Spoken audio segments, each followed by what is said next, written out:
ಯಾಕೆ ಅಂದ್ರೆ ಜನರ ಮನಸ್ಥಿತಿ ಯಾವಾಗ ಹೆಂಗಿರ್ತದೆ ಹೇಳಕ್ಕೆ ಬರಂಗಿಲ್ಲ. ಒಂದು ಜೈ ಅಂದ್ರೆ ಜೈ ಅಂತಾರ, ಒಂದು ಕೈ ಅಂದ್ರೆ ಕೈನ ಅಂತಾರ.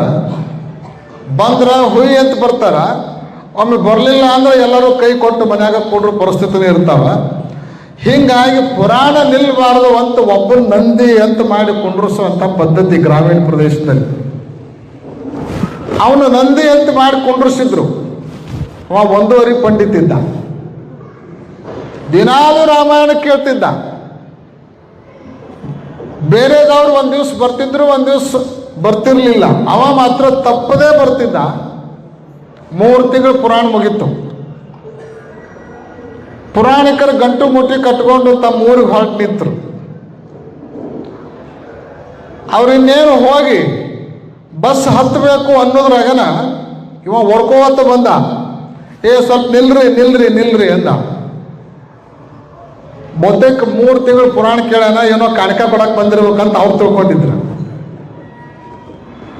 ಆದ್ರೆ ಹೊಡ್ಕೋತ ಬಂದವ ನಾವು ಏನಂದ ಅಂದ್ರೆ ನಮಸ್ಕಾರ ಮಾಡಿ, ನೀವು 3 ತಿಂಗಳು ರಾಮಾಯಣ ಹೇಳಿದ್ರಿ, ಹೇಳೋ ಕಾಲಕ್ಕೆ ರಾಮ, ರಾವಣ, ರಾಕ್ಷಸ, ಯುದ್ಧ, ಅಯೋಧ್ಯೆ, ಲಂಕಾ ಹಿಂಗೇನೇನೋ ಹೇಳ್ತಾ ಇದ್ರಿ. ಅದರೊಳಗೆ ನನಗೊಂದು ಸಂಶಯ ಐತಿ ಅಂತ. ನಾವು ಏನು ಸಂಶಯಪ್ಪ ಅಂತ ಕೇಳಿದ್ರು. ನೀವು ರಾಮ, ರಾವಣ, ರಾಕ್ಷಸ ಅಂತ ಹೇಳಿದ್ರಲ್ಲ, ಅದರೊಳಗೆ ರಾಮ ರಾಕ್ಷಸೋ ಏನು ರಾವಣ ರಾಕ್ಷಸೋ ಇದು ನನಗೆ ಗೊತ್ತಾಗಿಲ್ಲ ಅಂತ. ಎಷ್ಟು ತಿಂಗಳು ರಾಮಾಯಣ ಕೇಳ್ಯಾನವ? 3 ತಿಂಗಳು ರಾಮಾಯಣ ಕೇಳ್ಯಾನ. ರಾಕ್ಷಸ ಯಾರು ಅನ್ನೋದು ಇವನಿಗೆ ಗೊತ್ತಾಗಿಲ್ಲ.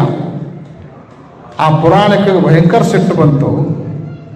ಮನೆ ಬಿಟ್ಟು, ಮಾರು ಬಿಟ್ಟು, ಉದ್ಯೋಗ ಬಿಟ್ಟು 3 ತಿಂಗಳು ಕೂತ್ಕೊಂಡು ಹಣಿ ಬಡಬಡ್ಕೊಂಡು ಪುರಾಣ ಹೇಳ್ಯಾನ, ರಾಮಾಯಣ ಹೇಳ್ಯಾನ. ಇನ್ನೂ ಇವನಿಗೆ ರಾಮ ರಾಕ್ಷಸೋ ರಾವಣ ರಾಕ್ಷಸನೋ ಅನ್ನೋದ ಗೊತ್ತಾಗಿಲ್ಲ. ಸಿಟ್ಟಿಗೆ ದವ ಅಂದಂತ, ರಾಮನೂ ರಾಕ್ಷಸ ಅಲ್ಲ, ರಾವಣನೂ ರಾಕ್ಷಸ ಅಲ್ಲ, ನಿನ್ನ ಮುಂದೆ ಕೂತ್ಕೊಂಡು 3 ತಿಂಗಳು ನಾ ಹೇಳಿದ್ದೆ ರಾಮಾಯಣ, ನಾನಾ ರಾಕ್ಷಸ, ಹೋಗ್ಪ ಮನೆಗೆ ಅಂತ. ಅಜ್ಞಾನಿಯ ಸಂಶಯ ಅನಾಹುತಕ್ಕೆ ಕಾರಣ ಆಗ್ತಾವ. ಅಜ್ಞಾನಿಯ ಸಂಶಯ ಅನಾಹುತಕ್ಕೆ ಕಾರಣ ಆಗ್ತಾವ. ಜ್ಞಾನಿಯ ಸಂಶಯ ಶಾಸ್ತ್ರದ ಉದಯಕ್ಕೆ ಕಾರಣ ಆಗ್ತಾವ. ಶಾಸ್ತ್ರದ ಉದಯಕ್ಕೆ ಕಾರಣ ಆಗ್ತಾವ.